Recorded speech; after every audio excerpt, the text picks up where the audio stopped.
कराची सूबाई वज़ीर इत्तलात और ट्रांसपोर्ट सिंध शर्जील इनाम मेमन ने सिंध असम्बली के इजलास से खिताब करते हुए कहा, थर पार्कर में कोई तरक्याती काम नहीं हुए।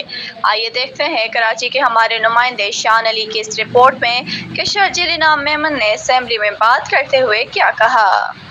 Thank you honourable speaker sir.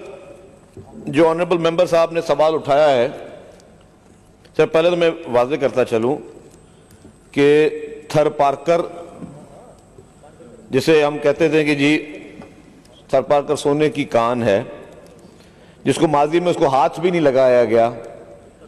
माजी में थर पार्कर का ने एक थर पार्कर से एक एमपीए चीफ मिनिस्टर बना था इसी हाउस में, और वो चीफ मिनिस्टर था, बड़ा पावरफुल चीफ मिनिस्टर था, लेकिन अनफॉर्चुनेटली एक तिनके का काम भी थर पार्कर में थर के कोयले के लिए, थर की बिजली के लिए नहीं कर सका।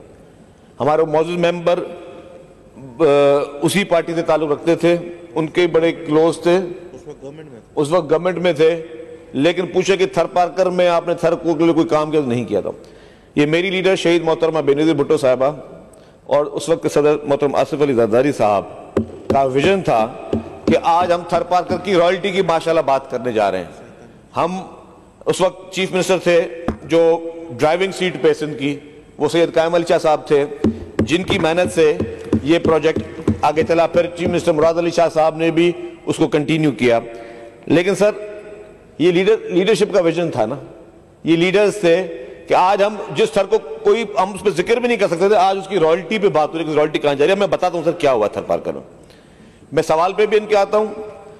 पहला सवाल जिनका था जी रॉयल्टी के बारे में। सर रॉयल्टी जो है वो कैलकुलेट की जाती है बेस्ड ऑन फाइनल टैरिफ। मेरे दोस्त बोले 2019 का टैरिफ, 2023 का टैरिफ जो है उसमें उसका रेट ऑफ 7.5% ऑफ टैरिफ जो है वो फाइनलाइज हुआ है 2023 में, और उसकी पेमेंट अप्रोक्सीमेटली 6.5 अरब रुपए वो प्रोसेस में है ब्लॉक 2 के, जो Sindh Engro coal company SECMC जो है उसने पे करनी है।